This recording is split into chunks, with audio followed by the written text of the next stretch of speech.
도 철저해야 합니다. 바리새인의 의보다 나아야 됩니다. 우리가 세상 속에 가서 빛이 되어야 합니다.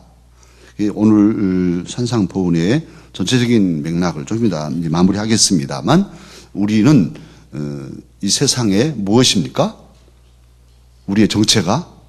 오늘 우리 권사님들 우리가 무엇입니까? 그랬는데, 산상보훈에서 예수님 우리가 뭐라고 말씀하십니까? 우리는 세상에 답이 나와 있잖아요. 세상의 소금이고 세상의 빛이다. 빛일 것이다. 이게 아니에요. 그냥 아주 단순 명제예요. 빛이다. 너희는 세상에 빛이 되어라. 그것도 그 말씀이 아니고 너희는 세상에 빛이다. 아주 정의 내려버리셔요. 이렇게 규정하셔요. 너희는 세상의 빛이다. 너희는 세상의 소금이다.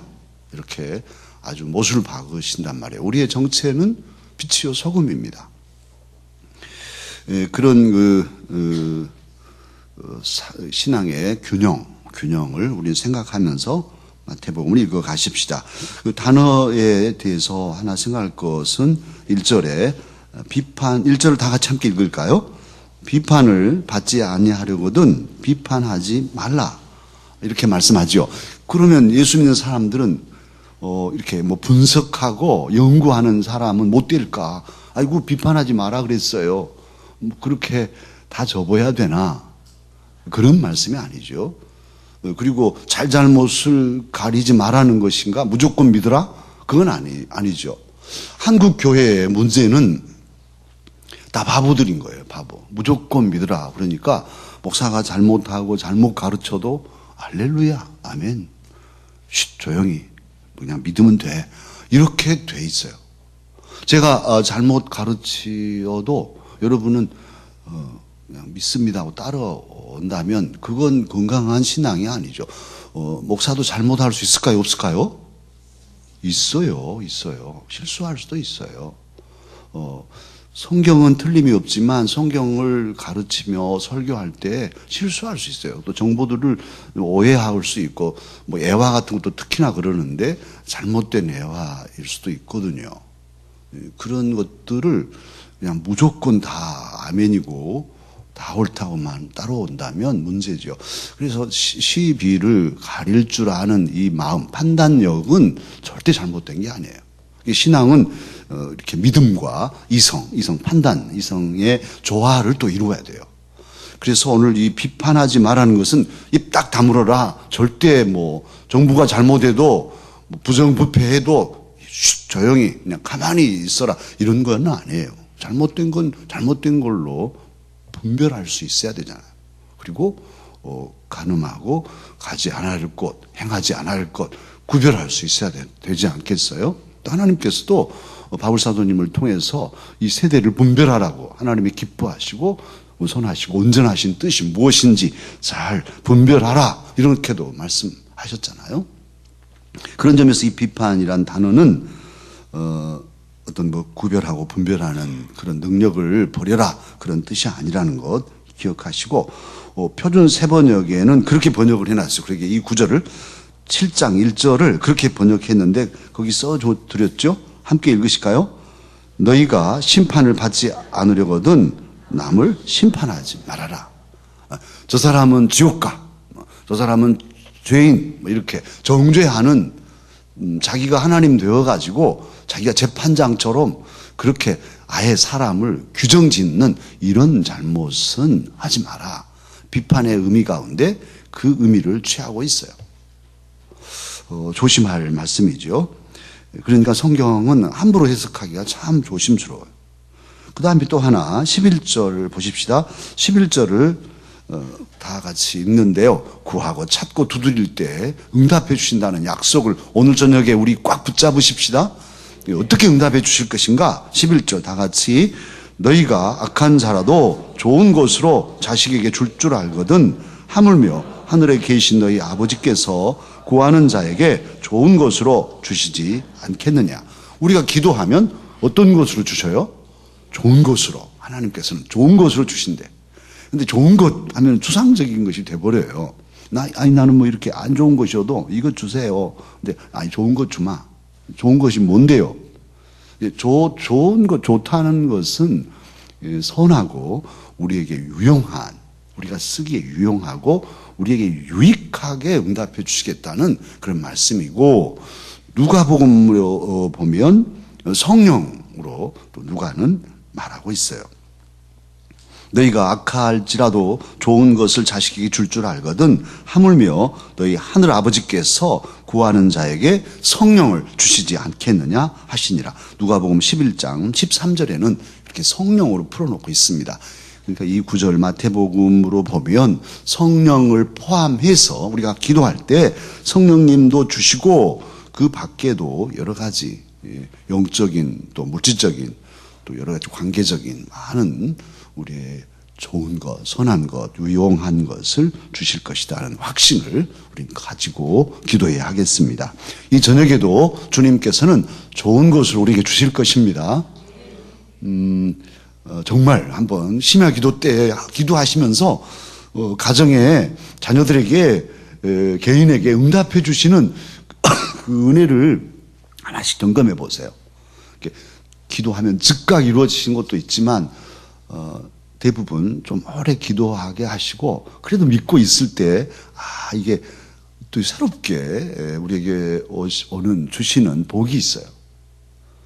저는 우리 강서 가족들이 이 심야 기도를 통해서 또는 새벽에 깨어 기도하시는 일꾼들은 또 새벽 기도를 통해서 하나님이 좋은 것으로 주시는 그 은혜와 그 복을 확실하게 받고 증거하는 그런 사람들이 되기를 축원합니다. 정말 간절히 축원하고 있어요. 그리고 저 개인적으로도 마찬가지고 하나님 하나하나 언제 매듭이 풀릴까요?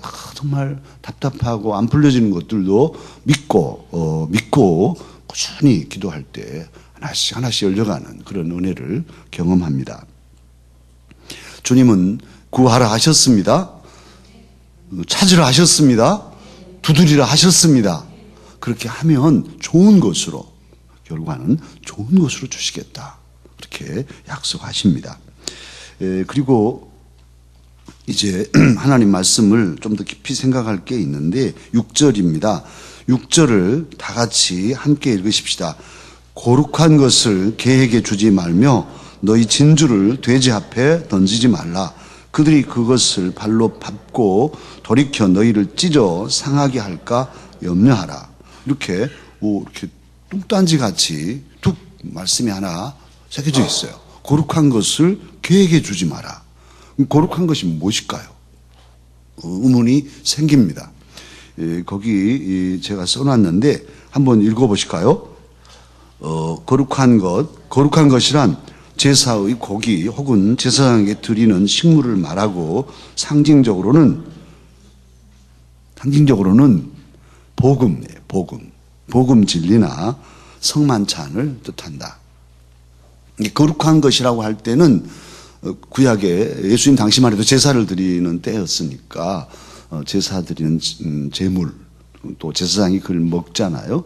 그런 제사장만이 먹는 그런 진설병이라든지 이런 성물 이것을 말하고 상징적으로는 예수님의 복음 이 말씀을 먹으면 사니까 생명의 말씀 복음이고 또 보이는 말씀으로 우리는 또 다음 주일에도 합니다만 성만찬 이런 것들 거룩한 것인데 이걸 개에게 주지 말라고 한다면 개는 무엇일까? 자, 여기서 우리는 한 가지 이 말씀을 보면 문제가 생겨요. 복음은 그럼 아무에게나 전하지 말라는 것일까? 사람을 가려서 저 사람은 개야. 그러니 아이고 예수님 믿으란 말 안 해야지 이렇게 하라는 말씀일까?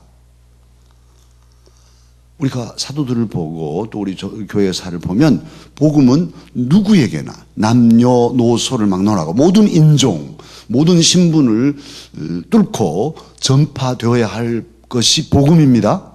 복음은 누구에게나 전해야 돼요. 그런데 오늘 개에게 던지지 마라. 이건 무엇일까? 예수님께서 제자들을 보내시면서 성에 들어가서 복음을 전하게 하십니다. 그런데 그 성이 받아들이질 않아요. 피팍하고 거절하면 뭘 하라 하십니까? 뭘 털어버리라고 그랬죠?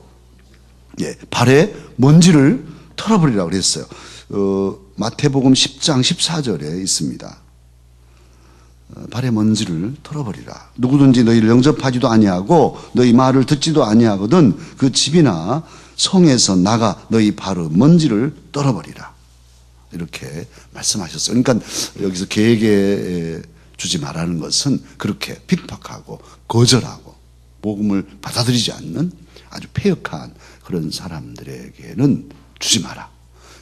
귀한 줄도 모르고 복음을 주면 귀한 줄도 모르고 짓밟아버리는 돼지같이 진주를 짓밟듯이 예수님의 십자가 보혈의 그 귀한 은혜를 아주 그냥 촌독구르기 만드는 이런 사람들에게 시간 허비하지 말라는 말씀도 되겠네요. 전하지만 받아들이지 않을 때 바울 사도는 피해 가잖아요. 데살로니가에서 사람들이 핍박하니까 베레아로 피해 가서 그곳에 복음을 전하는 이런 좋은 복음의 효과적인 전달 방식을 우리는 취해야 할 것입니다. 그리고 두 번째 말씀은 12절인데요. 12절을 다 같이 함께 읽으십시다. 그러므로 무엇이든지 남에게 대접을 받고자 하는 대로 너희도 남을 대접하라. 이것이 율법이요 선지자니라. 오늘 아주 중요한 말씀들을 했는데요. 이것은 12절은 무슨 말씀일까요? 이걸 가리켜 뭐라 할까요? 황금률이라고 그래요. 황금률. 기독교 황금률, 골든룰인데 왜 황금률이라는 말이 나왔냐면 그 황제 알렉산더 세베루스라는 황제, 26살에 죽거든요. 이 황제가 생각이 상당히 있었던 황제인데 자기 서재에 이렇게 금으로 이 말씀을 새겨놨대. 이 사람은 크리스찬이 아니었지만 예수님의 말씀이 좋아서 금으로 새겨놨는데 그때부터 황금의 계율이라 이렇게 불렀다는 말이 있어요. 뭐 추정인데요. 어쨌든 모든 사람들이 그래도 생각 있는 사람들은 이 구절을 가리켜서 다 황금률로 알고 있어요. 상식적으로도 우리가 예수님 안 믿는 사람들도 알고 있는 것입니다. 그런데 여기서 그 원문은 남에게 대접을 받고자 하는 대로 이렇게 돼 있지 않아요. 사실 이렇게 돼 있어요. 표준 세번역을 제가 읽을게요. 그러므로 너희는 무엇이든지 남에게 대접을 받고자 하는 대로 너희도 남을 대접하여라. 이것이 율법과 예언서의 본뜻이다. 이렇게 표준 세번 되어 있는데 좀 더 정확한 번역은 공동 번역이에요. 제가 읽을게요. 너희는 남에게서 바라는 대로 남에게 해주어라. 이것이 율법과 예언서의 정신이다. 이렇게 말하고 있어요. 이것이 성경 전체의 핵심이라는 거예요. 그건 뭐냐면 남이 너한테 해줬으면 하는 대로 너도 남에게 해줘라. 그런 말씀이에요. 이걸 이제 대접으로 번역을 했는데 어떻습니까? 이 선생 한번 생각해 보십시다. 남이 나에게 대접해 주기를 바라는 것 뭐가 있을까요? 어떻습니까? 다른 사람이 나에게 이렇게 좀 해줬으면 되게 뭘까요? 되게 아내가 남편에게 해줬으면 하는 거 설거지, 청소 뭘까요? 제일 중요한 것은 아내가 나를 인격적으로 잘 존중해 줬으면 그런 거 아닐까요? 남편도 그래요. 남편도 저도 남편이지만 아내가 존중해 줄 때 정말 세상을 얻은 것 같아요. 당신을 존경해요. 이런 말 해주시면 정말 남자는 뭐 그냥 하느님 나라에 간 것 같죠. 남편들에게 오늘쯤에 한번 해주세요. 예. 존중해 주는 거. 남에게 대접받는다는 마찬가지일 거예요. 목사님 저도 여러분에게 존중받으면 정말 행복하죠. 장로님들도 마찬가지일 거예요. 여러 우리 성도님들이 장로님 참으로 감사해요. 존경합니다. 그렇게 말씀해 주신다면 장로님들은 얼마나 기쁘겠어요. 우리 권사님도 마찬가지. 자기가 권사야? 이런 사람이라면 얼마나 힘들어요. 마음이 괴롭죠. 그러나 아이고 우리 권사님 정말 저보다 나이가 어리지만은 믿음으로는 어머니 같아요. 정말 감사합니다. 훌륭합니다. 이런 말을 하면 우리 권사님들 기쁘시겠죠? 말은 안 하시지만 기쁘잖아요. 네. 존중받고 싶은 것이 가장 클 것 같아요. 인격적으로 존중해 주는 거. 그러니까 이제 할 일이 있네요. 우리가 할 일은 황금률에 의해서 다른 분이 우리에게 존중해 주기를 바라는 마음이 생기면 먼저 우리가 어찌할까요? 그분을 존중해 줘야겠죠? 막 우리는 무시하면서 존중해! 뭐 이렇게 한다면 말도 안 되겠죠. 말도 안 되겠죠. 예수님께서는 그렇게 말씀하셨어요. 산상보훈의 황금률로 너희가 남이 너에게 해주기를 바라는 대로 너희도 먼저 남을 그렇게 해줘라. 이렇게 말씀하셨습니다. 그 다음에 이제 마지막 하나가 21절입니다. 21절 다 같이 함께 읽을까요? 나더러 주여 주여 하는 자마다 다 천국에 들어갈 것이 아니요 다만 하늘에 계신 내 아버지의 뜻대로 행하는 자라야 들어가리라. 이렇게 말씀하셨어요. 정말 항상 그 마태복음 산상보훈 읽을 때 딱 걸리는 가시처럼 걸리는 거예요. 더더욱 목사인 저 같은 경우 모든 신학생들 딱 걸리는 거예요. 왜냐하면 그 위에 보시면 이 사람들이 뭐라 하냐면 그 22절에 그날에 많은 사람이 나더러 이르되 주여 주님 우리가요 주의 이름으로 선지자 노릇했고요 주의 이름으로 귀신도 쫓아냈어요. 그리고 주님의 이름으로 기적도 행했는데요. 그렇게 말합니다. 그런데 주님은 뭐라 하시냐면 23절 다 같이 함께 읽으십시다. 그때 내가 그들에게 밝히 말하되 내가 너희를 도무지 알지 못하니 불법을 행하는 자들아 내게서 떠나가라 하리라. 이게 아주 딱 걸리는 거예요. 아니 주님의 이름으로 설교하고 성경 가르치고 또 많은 성도들 뭐 돌보고 주님의 이름으로 귀신도 몰아내고 주님의 이름으로 병도 고치고 기적도 행하고 예언도 하고 여기 예언도 했다고 말하는데 이런 선지자 노릇한 것이 예언했다는 걸 다른 번역은 돼 있거든요. 기도해보고 당신 앞날이 어떠겠습니다. 딱 맞춰내고 말이죠. 이렇게 했는데 불법이라는 거예요. 불법. 이게 뭔 일일까요? 그러니까 우리가 조심할 것은 많은 은사자들도 자칫하면 불법을 행할 수 있는 거죠.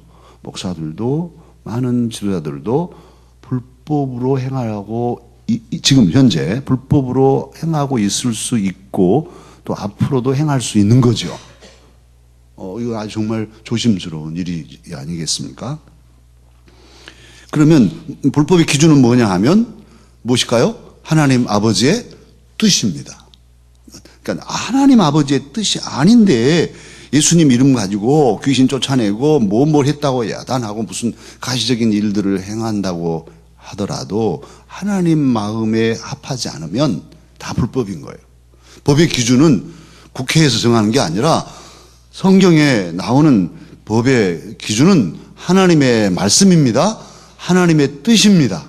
하나님 기뻐하시는 것인지 아닌지 이게 기준인 거예요. 내 기분, 내 감정이 아니고 내가 원해서 내가 기도했더니 막 뜨거웠어 내 마음이 이게 아니라 하나님이 기뻐하실까?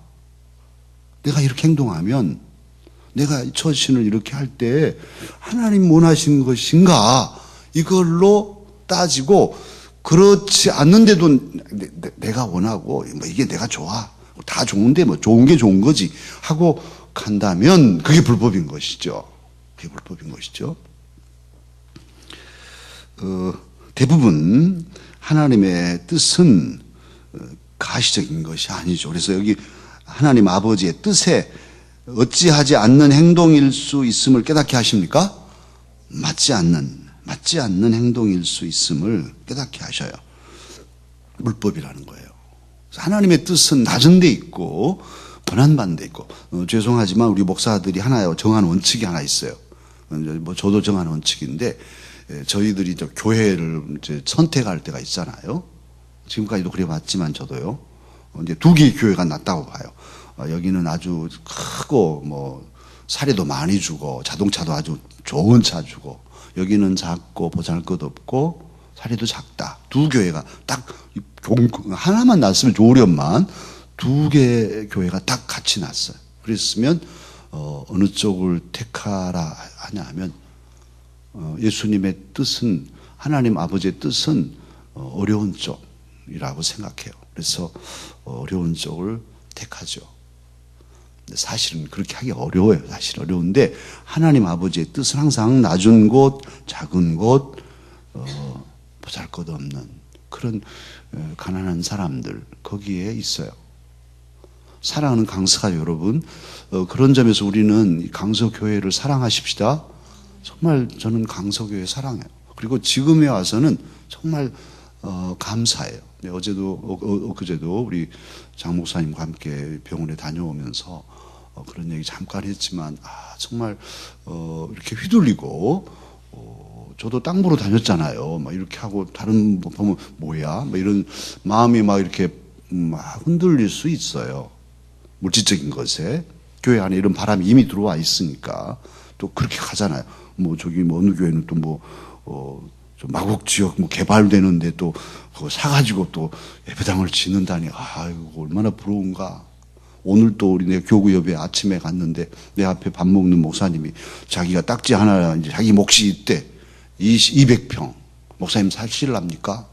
뭐 앞에 있는 목사님한테 그래. 나는 가만히 밥만 먹고 있었는데 속에서 우리가 살까?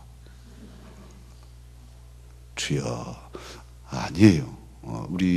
우리 교회를 사랑하십시다. 우리 이곳에 하나님의 마음이 있어요. 아버지 하나님의 마음이 있어요. 이곳에 여러 가지로 어려운 우리 다음 세대들 길러내고 정말 힘든 이들을 돕고 사랑하고 살아야 할 이유가 있는 거죠. 그러다 보면 그러노라면 하나님께서 우리를 더 귀하게도 하시겠죠. 그건 하나님의 역사로 하실 거예요. 우리의 마음은 여기에 낮은 곳에 항상 두어야 할 것입니다. 그렇지 않으면 잘못할 때 자칫 불법이 되고 하나님 아버지의 뜻에 맞지 않는 행동이 될 수 있기 때문이죠. 자, 이제 깨닫고 실천할 점을 함께 읽으십시다. 하나님의 사람으로서 이웃과 관계를 잘 맺고 살아야 하겠다. 특히 이웃을 함부로 비판하고 정죄하는 것을 삼가고 사랑과 격려로 마을의 덕을 세우며 살아가야겠다. 둘째, 황금률은 예수님의 정신이 담긴 계명으로서 율법을 완성하는 말씀이다. 우리 삶의 원칙을 가정에서부터 실천하며 살아가자. 나의 헌신과 충성이 내 의가 되지 않도록 삼가자. 늘 아버지 하나님의 뜻을 찾고 하나님 기쁘시게 충성하자. 아버지의 뜻은 영광을 받는 자리가 아니라 고난의 자리, 비천한 자리임을 알고 늘 그 자리에 서기를 힘쓰며 살아가자. 이제 이렇게 해서 우리는 산상보훈을 마치는데요. 산상보훈 5장부터 6장, 7장 지금까지 우리가 공부해온 전체를 살필 때 주님은 뭘 우리에게 가르치고자 하셨냐면 제자도, 그러니까 제자의 삶의 스타일, 라이프 스타일을 가르쳐 주신 거예요. 너희들이 내 제자라면 이런 생활 방식으로 살아라. 그렇게 말씀하셨어요. 그리고 그 중요한 게 우리의 정체성을 밝혀주셨어요. 아까 말씀드린 대로 너희는 세상의 소금이다. 너희는 세상의 빛이다. 하고 우리를 규정해 주셨습니다. 이제는 우리가 예수님을 믿고 구원받았으니까, 예수님의 제자가 되었으니까 구원받기 위해서가 아니라 소금이고 빛이 되었으니까 그렇게 이제 살아가기를 힘써야 할 것입니다. 내 의가 아니라 하나님의 의를 세우기 위해서, 내 나라가 아니라 무엇을 구하라? 하나님의 나라, 하나님의 나라와 그 의를 구하라. 이렇게 말씀하시잖아요. 그래서 이 사회 속에 하나님의 정의가 강물처럼 흐르도록, 대통령이, 장관이 얼마나 정말 아쉽습니까? 진짜 의롭게 백성들에게 의란 공평함이니까 참 공평하게 정치를 해 나간다면 우리나라가 얼마나 힘이 있을까요? 남북 경제, 이 모든 것, 개성공단 이런 것 다 막혀가지고 다 뭐 갈라져 있고 다 의심하고 뿔뿔이 흩어져 있는, 너무너무 가슴이 아파요. 가슴 아파요. 정말 제대로 된 지도자들이 왜 나오지 않을까? 정말 정의를 실현해내는 그런 사람들로 우리 그리스도인들을 살게 주님은 원하십니다. 특별히 명심할 것은 남에게 대접을 받고자 하는 대로 너희도 남을 대접하라.